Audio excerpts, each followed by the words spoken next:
Now on 4, in a special edition, Dispatches goes undercover to investigate the Animal Liberation Front.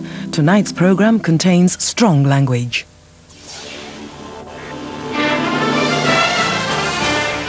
An animal rights bomber lies dying in hospital. A martyr is in the making.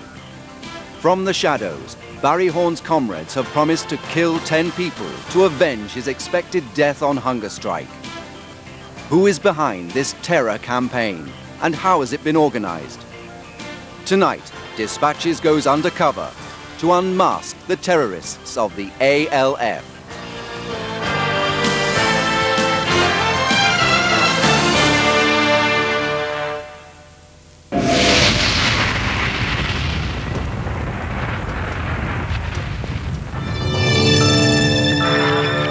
Their cause is kindness to animals. They've caused millions of pounds worth of damage and terrorised hundreds of people. We've had 4 hoax bombs, 1 real one. We've had razor blades sent in envelopes.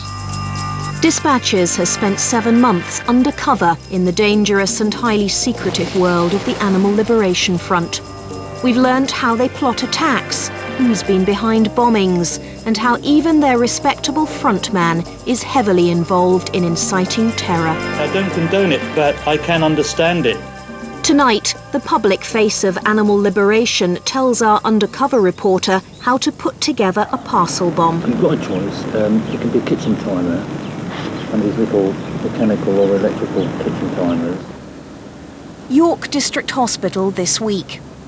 Animal rights activists stage a vigil in support of Barry Horn. His pledge to fast to the death has made him a hero to some people. I do envy him for what he's doing. You envy him, do you? Yeah, I mean, I wish I could do the same, but I'm a bit young and can't really do it. Some of Horn's supporters have even issued a hit list of people to be assassinated if he dies. The list was published last week through the Animal Liberation Front.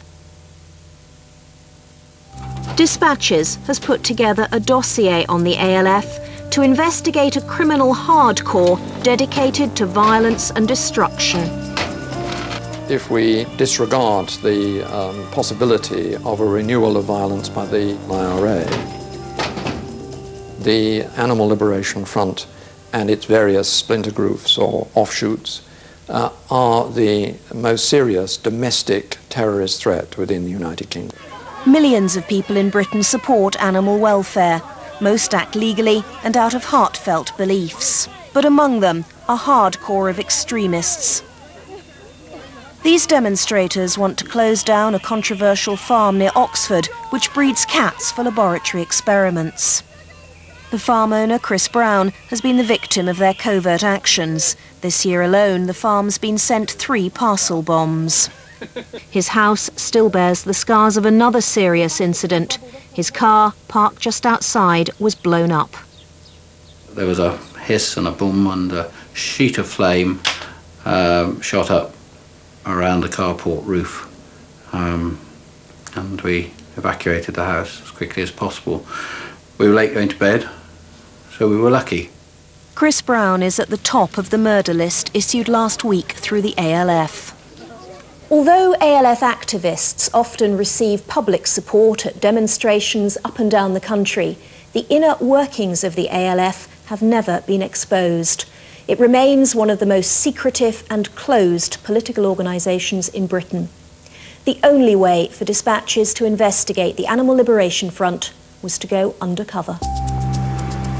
Setting up his stall on a high street in Oxford is a man who's also passionate about animal rights and runs his own campaign to end illegal blood sports.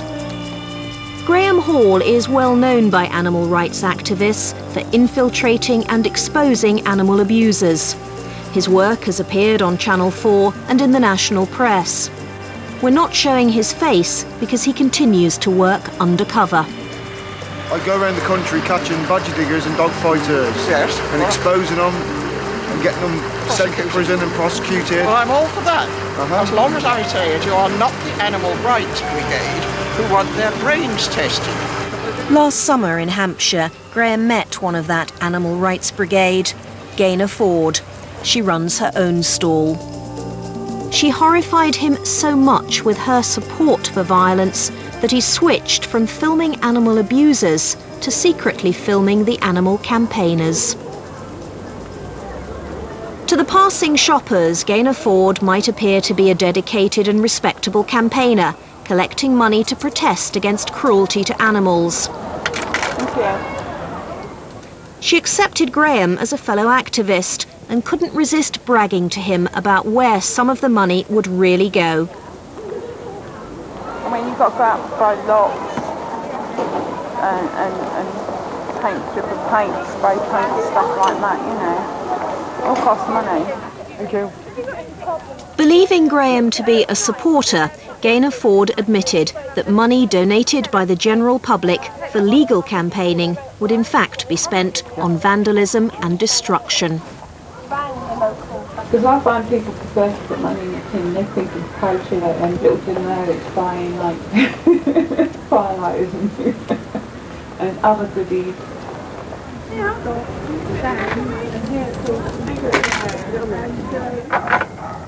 From now on, Graham would start his undercover journey to penetrate the highly secretive world of Animal Liberation Front activists.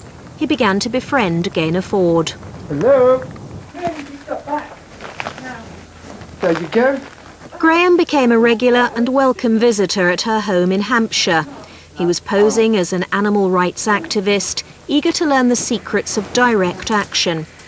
Gaynor Ford is a veteran. She's been arrested many times, but police have never had enough proof to convict her of a serious crime. I don't mind going out and doing a bit of criminal damage because you can more or less get away with that quite easily.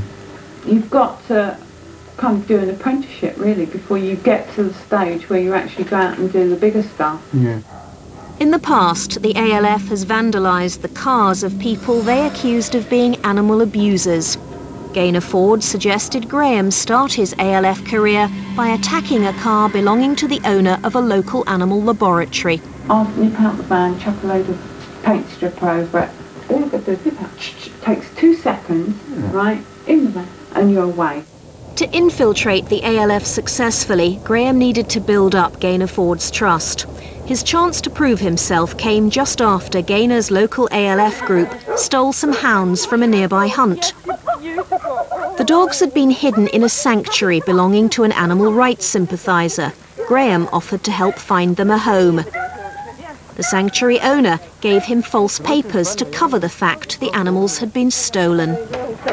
There's a fictitious bloke signed by a fictitious name and an address. This kind of cooperation allows ALF activists like Gaynor Ford to break the law. But it was clear Gaynor Ford was guilty of much more serious, even violent offences. Convinced that our undercover reporter was a ready recruit, she began to reveal the details. For nearly 2 years to 1995, Gaynor Ford and a small gang of accomplices laid a trail of destruction around her home in Hampshire. It would cost tens of thousands of pounds in damage and tie up police and fire service personnel for months. But Ford avoided prosecution by timing her attacks carefully. She took Graham Hall on a tour of her targets. How long do they take to get to? Not long, they're not far away actually. Most of them are all in the same area. That's why my place is so useful, you see. One of Ford's targets was the Wickham Research Laboratories in Hampshire, licensed to perform tests on animals. This is the lab just up here on the left. Is that where you've done the cars, Paint stripper and did their windows with etching fluid. 7 pounds you got. Brilliant. 7? Yeah. No one has ever been caught for these attacks. Gaynor Ford also